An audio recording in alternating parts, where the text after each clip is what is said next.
nous sommes maintenant avec une nouvelle invitée. Elle est valdoisienne, elle arrive tout droit de Garges-les-Gonesse. Ça se trouve, elle n'habite pas à Garges-les-Gonesse, mais en tout cas, l'association qui nous intéresse ce matin est basée sur cette commune valdoisienne, c'est Espoir et Création. Bonjour à Marilène Martin, merci d'être avec nous. Ça va ? Ça va, merci à vous de nous avoir invités. En pleine forme pour ce début de semaine ? Totalement. Alors, vous êtes chargé de mission, responsable de projet au sein de cette association qui a 13 ans ou un petit peu plus de 13 ans. 13 ans et quelques mois, on a eu 13 ans au mois de février. Donc c'est tout récent, c'est tout beau, c'est tout neuf. Vous aidez les jeunes, les familles, dans des quartiers compliqués, difficiles, avec Inde Ayadi qui a fondé cette association, fondatrice, présidente, qui aime les gens, qui aime qui aime tout le monde de toute façon, qui a ce côté social, qui est proche du public et qui a envie de comprendre les difficultés des uns et des autres. Vous êtes arrivé il y a combien de temps, plus exactement, au sein de cette association ? Alors, j'étais bénévole il y a 3 ans de ça. Et ensuite, en fait, j'ai intégré l'équipe il y a plus d'1 an. Ça va faire 1 an. Et en tant que bénévole, c'était quoi vos missions sur le terrain ? Vous aviez déjà vu des choses se faire En fait, c'est un ami à moi qui fait partie de l'équipe et qui m'a dit viens avec nous. C'est des sujets qui vont te plaire, c'est des valeurs qu'on partage. Donc, du coup, je me suis lancée dans l'aventure et en fait, c'est totalement moi. Parce que les jeunes qu'on reçoit, les jeunes qu'on accompagne, c'est des jeunes comme moi, issus de quartier. Bon, je suis pas de Garges-les-Gonesse, du coup, je suis de Sarcelles, mais c'est la ville voisine. C'est à côté, c'est pas très loin. Mais du coup, c'est les mêmes parcours, en fait, et c'est le même parcours du combattant, d'ailleurs, qu'on a. Donc, en fait, ces jeunes-là, ils nous voient ils se voient en nous, on se voit en eux. Donc, en fait, pour moi, c'est totalement logique d'être là, quoi. Des jeunes qui sont perdus, parfois, qui ne savent pas quoi faire, qui traînent dans la rue parce qu'ils ne sont pas suffisamment épaulés, aidés. Et vous leur tendez, en quelque sorte, vos mains. C'est un peu ça. En fait, on essaye de partir vraiment de projets à travers leurs besoins. Donc, tous les projets qu'on fait, ils sont vraiment inclusifs. On leur impose pas de projet. On essaie de co-construire ensemble des choses qui peuvent les aider. Donc, toutes les actions que l'on mène, nous, à l'association, c'est vraiment des choses que l'on voit, nous, au quotidien ou que l'on a vécues. Par exemple, Inde, c'est une personne qui, justement, qui était dans une voie professionnelle qui lui plaisait pas du tout et qui s'est dit, mais en fait, il faut que je fasse ce que j'ai envie, même si c'est pas forcément ce qu'on m'a conseillé. Et suite à ça, elle s'est dit, j'ai envie de donner cette chance-là aussi aux jeunes et aux habitants des quartiers. Donc, c'est pour ça qu'elle a créé cette association.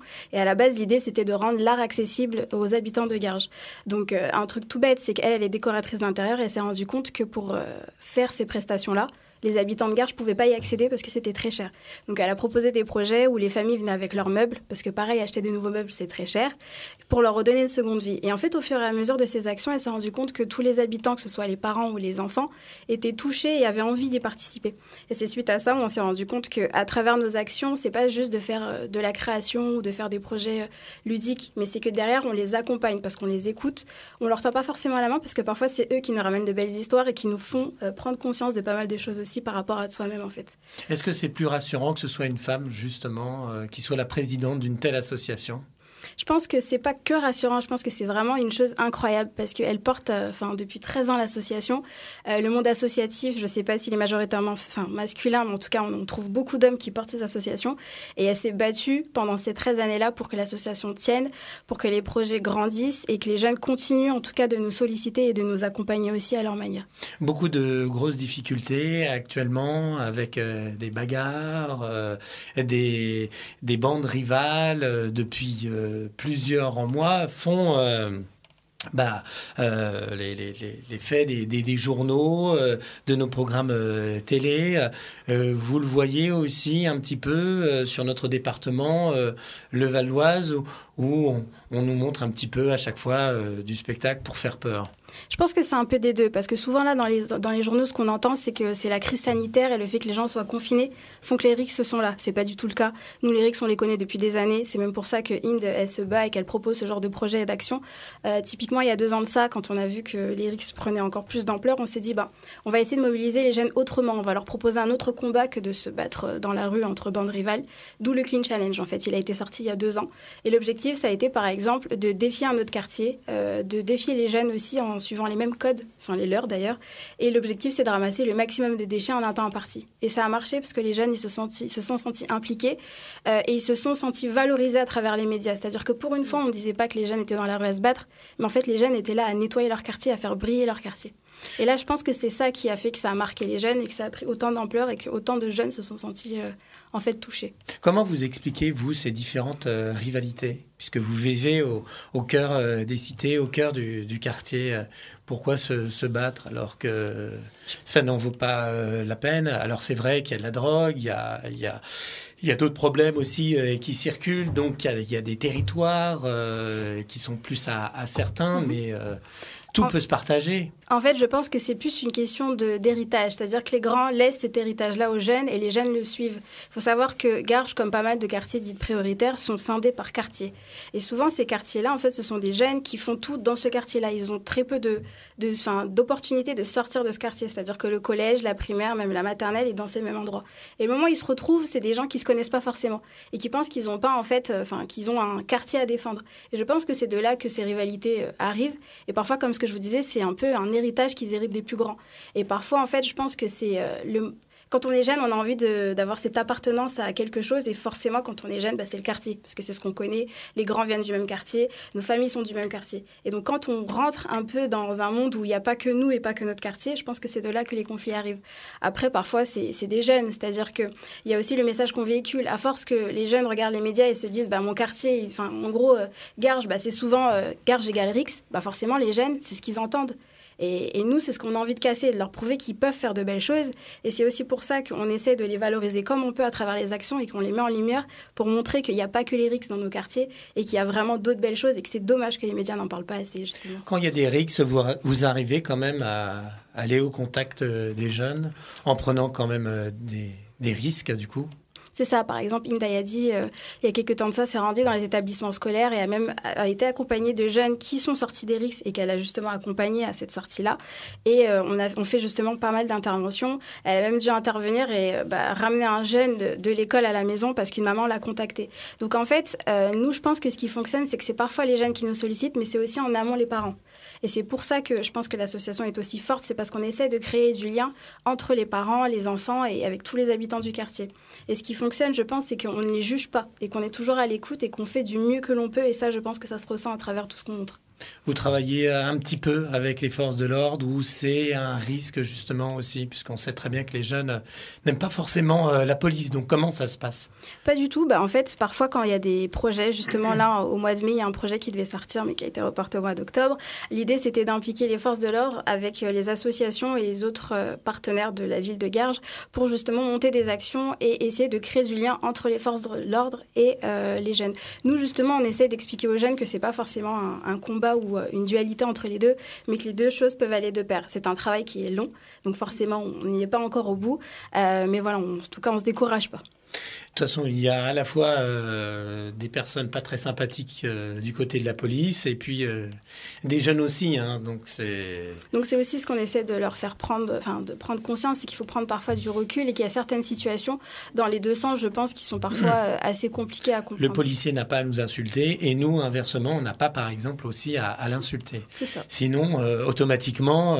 il y a conflit. Donc, il faut plutôt temporiser. Et puis, si on a fait une bêtise, il faut assumer aussi ses actes. Vous êtes là, en tout cas, pour leur expliquer. Vous créez régulièrement des ateliers. Vous êtes combien au sein de l'association Espoir et Création? On est une dizaine de salariés et plus d'une vingtaine de bénévoles récurrents. Et dans nos salariés, en fait, on incorpore aussi nos jeunes parce qu'on a pas mal de personnes qui sont volontaires, des stagiaires qu'on reçoit. Et c'est aussi pour ça que ça fonctionne. C'est parce que notre équipe, je pense, qui est jeune. Donc, forcément, on a pas mal d'idées et on arrive à être assez facilement en contact avec les jeunes que l'on reçoit et que l'on accompagne, du coup. Et combien de jeunes vous épaulez en règle générale? Ça ne se compte plus. On en a tellement. Là, vraiment, sur toute l'année, on doit couvrir au moins 600 personnes, sachant qu'en fait, on arrive justement à travailler à travers les différents quartiers. Par exemple, là, pendant les vacances, on a lancé les quartiers solidaires avec le soutien par l'État.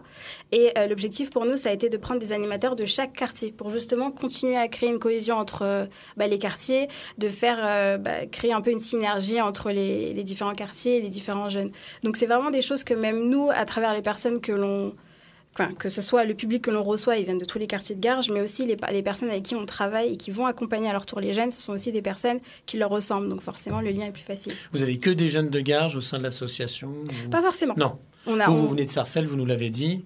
Il peut y avoir des Sarcellois, des fois, ou pas? Parfois, on a des personnes qui ne sont pas forcément du Val d'Oise, donc on a vraiment de tout. C'est cool.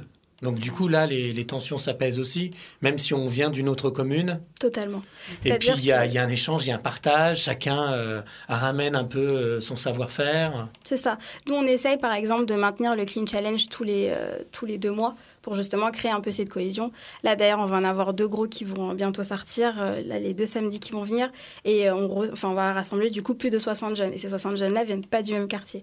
Et l'objectif, c'est justement de leur montrer que malgré leur quartier, il y a autre chose derrière, parce que demain, ils ne seront pas forcément sur Garges, et ce n'est pas forcément ce quartier-là qui va les soutenir jusqu'au bout. Donc, on essaie justement de casser ces mythes et ces choses-là en leur disant que se battre, on peut comprendre, parce que parfois, il y a plein de choses qui se passent, et voilà, les jeunes, ils n'ont pas peut-être d'autres moyens d'expression, mais les jeunes, ils ont d'autres choses à montrer, et c'est ça qu'on veut, nous, valoriser. Avec Inde, comment vous avez géré cette situation qui était méconnue de tout le monde?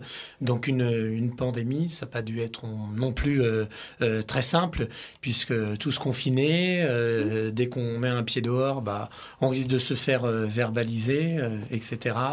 Ça a été très compliqué, mais je pense que ça a été un tournant pour l'association parce que du coup, ça a été le moment où on a appris à communiquer autrement avec eux. Donc, on s'est beaucoup servi de Snapchat parce que c'est là où on retrouve nos jeunes et c'est grâce à ça qu'on a créé du lien. Et en fait, suite à la crise sanitaire, on a eu de plus gros projets. En fait, on pensait avoir fait moins de choses et au contraire, on s'est rendu compte qu'on a dû travailler, mais 3 fois plus que les années précédentes et on s'est dépassé encore une fois. Donc, avec la crise sanitaire, on a sorti de nouveaux projets, à savoir Super Mentor, qui est un programme de mentorat, qui est justement là pour accompagner les jeunes en dehors de ce que peut proposer l'école, parce qu'on s'est rendu compte que suite au confinement, il y avait des tas de jeunes qui n'avaient pas les outils numériques. Donc, on a fait une coalition avec pas mal d'associations et toujours en soutien avec l'État, on a lancé l'opération Précarité numérique tous équipés, où on a pu doter 100 familles de Garges de tablettes numériques. Donc ça a été, on va dire, un premier gros travail. Et on s'est dit que ce n'était pas suffisant. Ils ont besoin d'un accompagnement plus sur le long terme. Donc, on a lancé le programme Super Mentor qui, justement, met en place des mentors bénévoles pour accompagner les jeunes, que ce soit au niveau de l'accompagnement à la scolarité, les aider à l'élaboration de leur projet professionnel ou les aider à s'insérer dans la vie professionnelle. Et justement, concernant ce 3e volet-là, je pense que c'est ça qui a été encore plus dur pour nous dans les quartiers, c'est que les jeunes avaient déjà du mal à s'insérer dans la vie professionnelle, que ce soit à la recherche d'un stage, d'un emploi ou autre. Et là, avec la crise sanitaire, ça a été une catastrophe totale. Et donc, c'est suite à ça où nous, on essaie de faire un travail de fond, on essaie justement de développer des partenariats, on essaie de les accompagner dans toutes leurs démarches pour créer avec eux un parcours qui soit à leur image et qu'ils puissent réussir, que ce soit à la fois scolaire ou professionnel. Nous allons nous retrouver dans un instant, toujours avec Marilène Martin, chargée de mission, responsable de projet au sein de l'association Espoir et Création basée à Garges-les-Gonesse. On parlera des différentes actions culturelles que vous mettez en place tout au long de l'année. Il y a eu ou il y a actuellement un concours spécialement Garges, je ne sais plus où il y a eu. On parlera aussi d'une campagne d'affichage contre les RICS. Vous êtes toujours sur IDFM, Radio Anguin, 98 FM.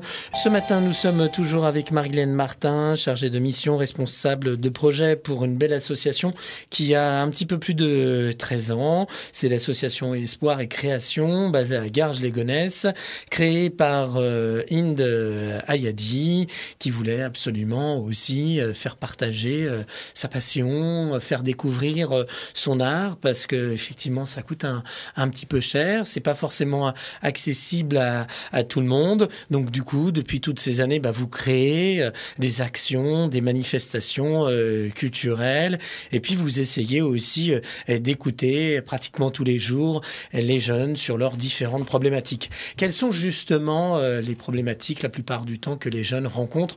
On l'a dit, ça a été compliqué avec la pandémie. Moi-même, je l'ai vu ici. On a reçu beaucoup de CV, de demandes de stages, mais malheureusement, on ne peut pas accueillir. Nous aussi, nous sommes une association et on ne peut pas accueillir beaucoup de personnes.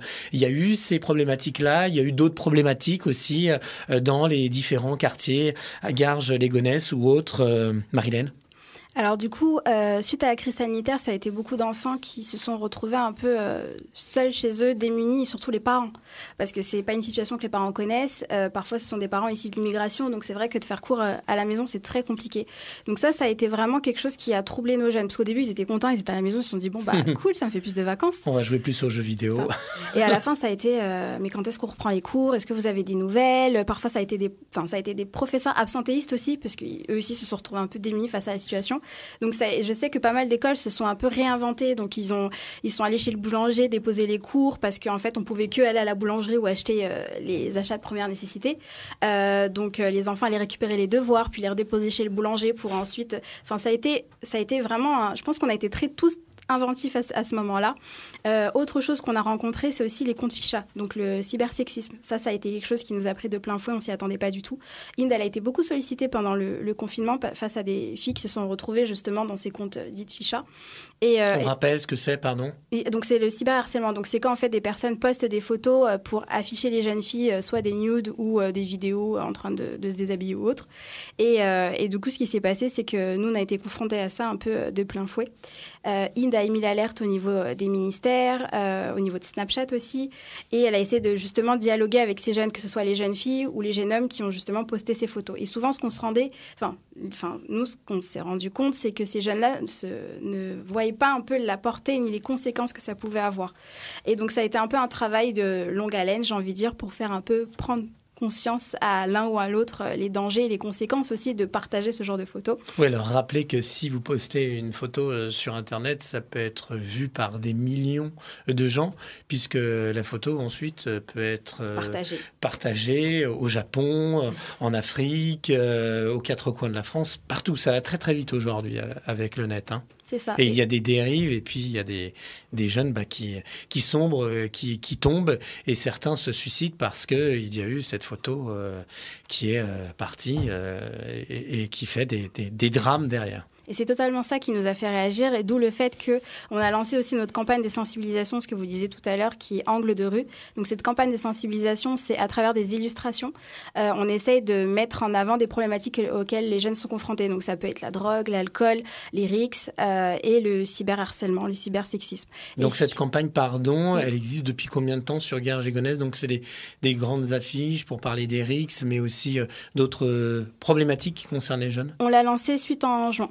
En fait, nous, on travaille beaucoup via des vidéos parce qu'on a notre propre média qui est Urban Street Reporter, ce qui nous permet justement de donner la parole aux jeunes parce que justement, on s'est rendu compte qu'ils ne l'avaient pas assez. Et à travers ce média-là, nous, d'habitude, on crée des supports vidéo parce que c'est ce qui marche aujourd'hui et c'est grâce à ça que nous, on arrive à les sensibiliser et valoriser toutes les actions qu'ils font dans notre quartier ou même à travers toute la France. Et on s'est dit, on va essayer de réinventer un peu d'autres moyens de communication et on s'est dit, pourquoi pas des illustrations.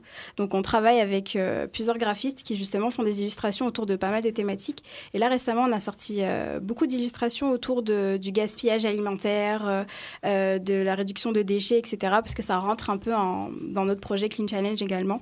Et la vocation de la campagne de sensibilisation Angle de rue, c'est d'être diffusée dans les établissements et de pouvoir, pourquoi pas, derrière, faire des débats avec les jeunes, etc. Donc, vous postez aussi des podcasts, j'ai vu sur votre site. Oui. Donc, le site, c'est... Urban Street Reporters. Ah non, il y a ça, mais il y a le site de l'association aussi. Espoir et création. .org. Et donc, il y a des podcasts aussi qui sont réalisés avec les jeunes que vous avez à vos côtés. C'est ça. Et donc, ils font du reportage, ils interrogent qui? Ça peut être d'autres jeunes, des commerçants Alors, à travers notre média Urban Street Reporters, on a pas mal de formats. Donc, on a Street Mic, qui sont les micro-trottoirs, qui permettent aux jeunes de prendre la parole et de questionner les habitants. Donc récemment, ça a été le port du masque, le vaccin, la loi de la sécurité globale. On a aussi, on fait pas mal aussi de portraits où on fait intervenir des personnes issues des quartiers pour montrer aux jeunes qu'on a tous un parcours atypique et c'est pas parce qu'on vient des quartiers ou de banlieues qu'on n'a pas le droit ni la chance de réussir. Et on propose justement cette radio-là parce que on a envie que les jeunes prennent en main l'actualité et qu'ils puissent nous partager aussi leur actualité en fait, pour qu'ils puissent mettre en lumière leur leur réalité quotidienne. Et à travers cette radio 4 quarts, du coup, ces podcasts, on les fait 2 fois par semaine, on les fait au sein de nos locaux. Donc, on a des invités, parfois ce sont des jeunes, ça peut être des sociologues, des écrivains ou d'autres personnes, en tout cas, qui maîtrisent plus ou moins le sujet. Et on les fait discuter 1 heure, 1 heure et demie autour de l'actualité qu'ils ont pu voir. On peut repréciser quand même, ou on rappelle que l'association Espoir et Création à Garges-les-Gonesse, c'est 3 pôles, pôle jeunesse, pôle d'éducation populaire et pôle famille. Totalement. Vous voulez que Oui, peut-être on va développer effectivement ces différents pôles avec vous, Marilène Martin, ce matin. Alors du coup, le pôle jeunesse prend en compte le programme Super Mentor. Le programme Jeunesse d'Avenir, c'est pareil, c'est un accompagnement que propose l'association pour permettre aux jeunes de coécrire ensemble leur parcours à la fois scolaire ou professionnel. On a le programme Super Mentor, donc le programme de mentorat, et notre média Urban Street Reporter. C'est vraiment un média qui est à destination de nos jeunes, qui a été co-créé avec eux en fait. C'est vraiment eux la source d'inspiration de ce média-là. Ensuite, on a notre pôle éducation populaire qui prend en compte tous nos ateliers, que ce soit les ateliers au développement durable.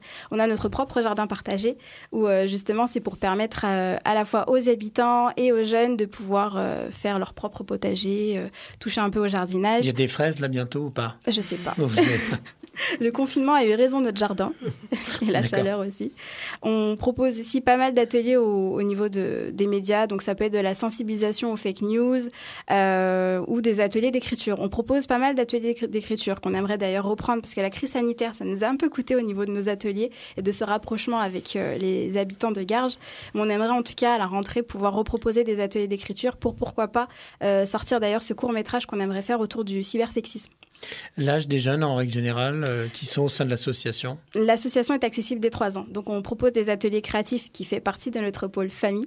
Donc, on accueille à la fois des enfants dès 3 ans, des mamans pour des ateliers couture, bien-être, parce qu'on ne prend pas assez soin d'elles, malheureusement. Et aussi, on essaie de les aider à la parentalité parce qu'on se rend compte que voilà, les parents sont démunis, surtout avec cette crise sanitaire. Donc, on essaie de faire des séminaires avec les mamans pour prendre en compte un peu, elles, le ressenti et comment on peut travailler avec elles pour mieux accompagner les jeunes dès leur environnement à la maison, j'ai envie de dire. Parlons un peu plus aussi des challenges que vous mettez en place entre quartiers. Il y a eu le Ramadan Challenge là, qui se termine, je crois. Il se termine d'ailleurs cette semaine parce que c'est l'Aïd jeudi, si je ne me trompe pas. Oui, je ne sais plus. Oui, c'est cette semaine en tout cas, la fin du Ramadan. Donc du coup, ça consistait en quoi exactement ou en quoi consiste en règle générale les challenges? Regrouper ses idées, répondre à des questions En fait, le challenge Ramadan, donc on en a proposé 2 à la fois aux petits et aux parents, où l'objectif, ça a été en fait chaque jour de cocher des cases par rapport à des petits défis. Est-ce que j'ai dit un je t'aime à mes parents? Est-ce que j'ai été gentille avec mes frères et sœurs? Donc en fait, c'est des petites choses comme ça qui justement vont permettre à la fois sensibiliser les jeunes, parce que nous, comme on a un peu ce volet-là écologique, ça fait partie des challenges, c'est-à-dire est-ce que j'ai pas trop gaspillé? Est-ce que j'ai éteint l'eau? Est-ce que j'ai éteint la lumière est-ce que j'ai fermé l'eau d'ailleurs, pardon? Est-ce que j'ai éteint la lumière en sortant de la pièce? Et pour les parents, c'est à peu près la même chose. Est-ce que j'ai fait les prières qu'il fallait? Est-ce que j'ai pu partager un bon repas avec des personnes qui en avaient besoin? Et en fait, on a proposé ce challenge-là parce qu'on est pas mal challenge et on s'est rendu compte que les challenges et les défis, c'est des choses qui justement parlent aux jeunes et aux parents. Et donc, c'est dans cette continuité-là que le Clean Challenge, qui est d'ailleurs un autre challenge, mais là, autour de l'écologie...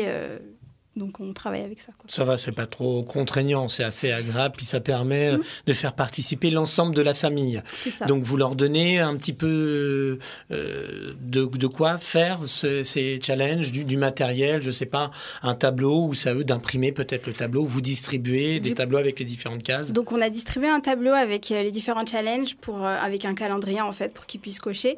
Et là, justement, cette semaine, on va faire une distribution de livres, de bonbons et d'objets miniatures pour toutes les personnes en fait qui ont participé au challenge, pour justement les récompenser de leur effort durant ce mois de Ramadan. Et cet été, qu'est-ce qui va se passer pour l'association? Création d'ateliers aussi. Je parlais tout à l'heure très rapidement, il y a eu un concours spécial manga, donc créer aussi des choses que vous proposent régulièrement les jeunes. Ça peut être, je sais pas, enregistrer une chanson, ça peut être du théâtre. Alors d'ailleurs, pour la création du manga, donc ça a été clôturé au mois de février-mars, il me semble, et ça a été l'idée d'un jeune. En fait, c'est un jeune qui est accompagné dans notre programme Super Mentor, et on s'est dit, qu'est-ce qu'on pourrait lui proposer pour qu'il se sente responsable responsable de quelque chose et qu'il soit acteur de ce qu'il voudrait mettre en place. Il m'a dit, j'aime bien les mangas Naruto, donc j'aimerais bien proposer un concours. Donc on s'est dit, allez, on se lance. Et donc on a lancé notre concours sur nos réseaux. On a eu pas mal de sollicitations et ça a permis à pas mal de jeunes de connaître l'association. Et ça a surtout permis à ce petit garçon-là de se sentir important et acteur de ce qu'il proposait. Et on s'est rendu compte que dans son accompagnement, ça a été un peu un déclic et qu'il est beaucoup plus impliqué, qu'il est beaucoup plus autonome et qui justement, ces enfants-là ont parfois envie d'être responsables de certaines choses. C'est peut-être un enfant qui manquait un peu de confiance et là, vous lui avez donné pleine confiance. Et il a pu lui-même élire la personne qu'il voulait. On l'avait fait par catégorie d'âge parce qu'on sait que voilà, un enfant, un plus petit, un plus grand, c'est pas pareil. Non, et du coup, voilà, il a été sollicité du début jusqu'à la fin. C'est lui qui a annoncé les gagnants, etc. C'était lui le chef. Oui, c'est ça. Donc, ça a été chouette parce qu'il était hyper content. C'était vraiment un beau moment à partager. Merci beaucoup d'être passé, pour nous avoir parlé en quelques lignes de l'association Espoir et Création qui existe depuis 13 ans sur la commune de Garges-les-Gonesse. Nous étions avec Marilène Martin, chargée de mission, responsable de projet. Donc, si vous voulez en savoir davantage, rendez-vous sur le site espoiretcreation.org. Vous êtes aussi un petit peu sur les réseaux sociaux ou même beaucoup sur les réseaux sociaux? On est beaucoup sur les réseaux sociaux. Donc, notre Facebook, c'est Espoir et Création et Urban Street Reporter. C'est 2 Facebook différents. Et sur Twitter et sur Instagram, c'est USR officiel. Dernière question, qu'est-ce qui vous manque aujourd'hui? Des moyens humains et financiers. C'est vraiment ça qui pêche parce qu'on est vraiment une petite association. On compte pas nos heures, on compte pas les moyens et c'est vraiment ça qui fait qu'aujourd'hui, on peine à faire avancer les choses.